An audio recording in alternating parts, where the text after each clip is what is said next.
So they're doing a whites only community in Arkansas and the Ozarks.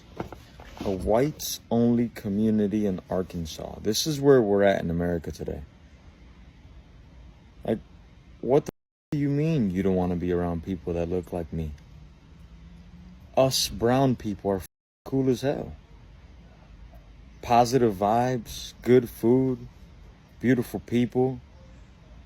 Like, what do you mean you guys want to live in a whites only community in America in the year 2025?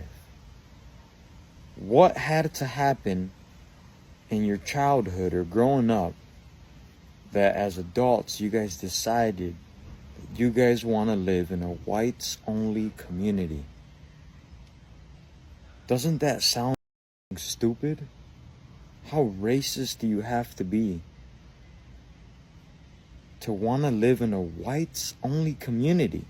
I mean, I don't know if it's just me, but even if I was white, that sounds lame as like I would never want to do something like that. That sounds boring.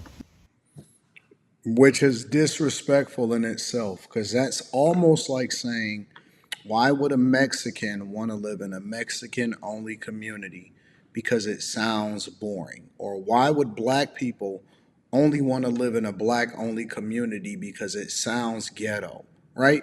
It almost makes it seem as though it's okay for everybody else to do, but it's not okay for white people to want to or to determine that they want to live amongst themselves in the same way that everybody else does. But let's table that for a minute and we'll come back to that and let's have a conversation why.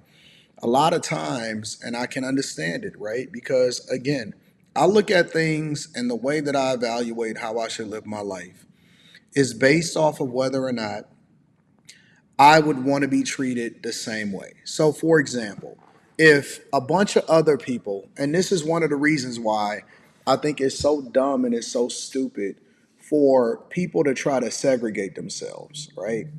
I think it's crazy because one of the things that I've heard amongst black people is that we were better off, not all black people, obviously, but let's just have a conversation in truth. I've had a lot of black people say that Martin Luther King was wrong. They was rocking with Malcolm X in hindsight, and one of the worst things that Martin Luther King said is that we should have made sure that we didn't segregate and that everybody could do whatever it is that they wanted to do when they wanted to do it. That sounds crazy to say that now, right? But basically, what it allowed for people to do is to have opportunities that they never would have had because they were not limited based off of something that they can't control, like their race, right? However, today, because of the level of freedom that we have, and because people don't have a level of appreciation, because over time you have this thing to where you get more bitter about the past instead of learning about it. What we've done is we've self-segregated even more than ever before. When we seen this whole Black Lives Matters, which, by the way, I have to give credit to Candace Owens because it was absolutely a scam. And nobody wants to bring themselves to the back to the front of the congregation and hold themselves accountable for it. When we see this whole Black Lives Matters thing and people separated themselves and they said, well, wait a minute, it doesn't mean that your life don't matter. It means that my life matters at this time because this is something that's important to us. What they basically did was they said that if you are not a white apologist, for example, then you are a racist. It was either one or the other. There was no middle. There was no in between. There was no, oh, you just don't care about this particular issue, so you stand silent.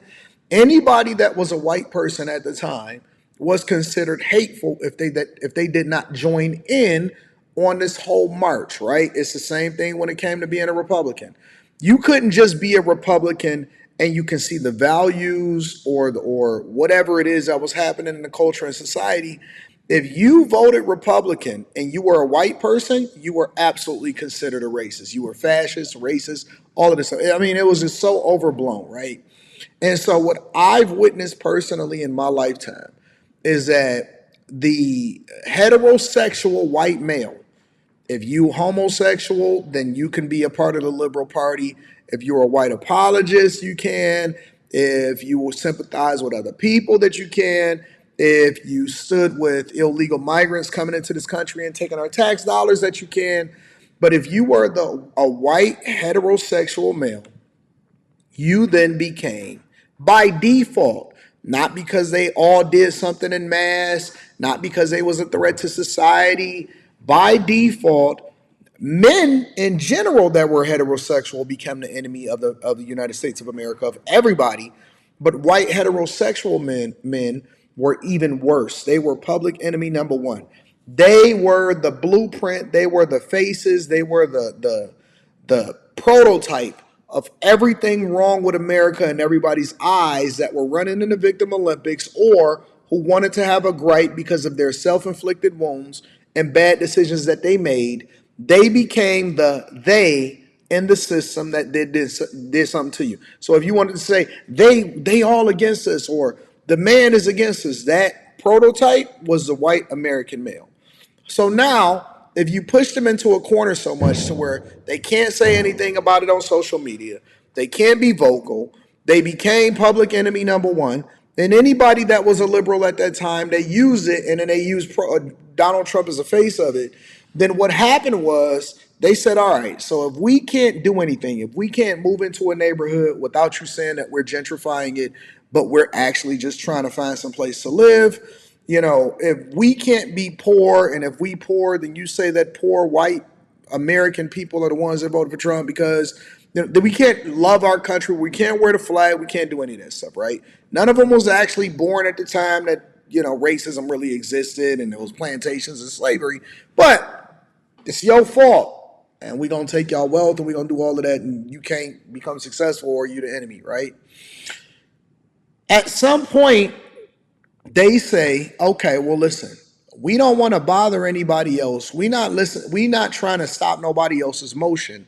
But what we are going to do is we're going to self-segregate, and we're going to find our tribe in the same way that everybody else found their tribe, and we're going to make ourselves happier, even if we got to live in trailer parks, even if we got to build our own land, even if we got to do whatever it is that we want to do over in the Ozarks where nobody's ever going to visit, and the weather is extreme on both sides, and it's a whole lot of mosquitoes, and then y'all going over there and bothering them people and acting like you got to be a part of them anyway. So now, by default, what he said was, how racist can you be to want to self-segregate like everybody else has self-segregated? Black people want their own spaces. I mean, for God's sakes, we keep on funding frauds and people that acting like they building schools. You know who I'm talking about. We keep acting like they gonna build a school, and it's okay to be the Frederick Douglass Marcus Garvey Academy that ain't never got no floors and is always broken, ain't never open. It's okay to do that, but it's not okay for you to go and buy your own land, self-segregate, don't bother nobody, and want to procreate with each other and possibly having sex. I don't know what's going on, but my point is that I don't care. There are 8 to 9 billion people on this earth, over 350 million people inside of the United States of America. If 100 of them want to go into the middle of the Ozarks and build their own thing, or they want to go to Montana or Oregon or Missouri, I don't care. I genuinely don't care. That is their right. I don't necessarily think that it's sweet. I don't think that it's going to be fun. I don't think that it's smart. I don't think that it's wise. But I think that culturally we've created an environment where it's nice to segregate yourself because you want to feel like you have a purpose, instead of us coming together and figuring out how it is that we can add value to each other and playing it by ear from there. I'm not self-segregating. I'm going to go where I want to go. However, I'm not going to stop somebody else from self-segregating because that's what they want to do. That is their American right. We shouldn't limit it from them. And as long as they're not doing nothing to hurt nobody else or breaking no laws or messing with no children or doing some dumb shit like that, I just truly don't give a fuck. And why do y'all want to be so bad a part of people that don't want to be a part of you? Go and find your tribe. That's all I'm saying. Let me know what y'all think inside of the comments. Make sure y'all tap into the Patreon. Link is in the description.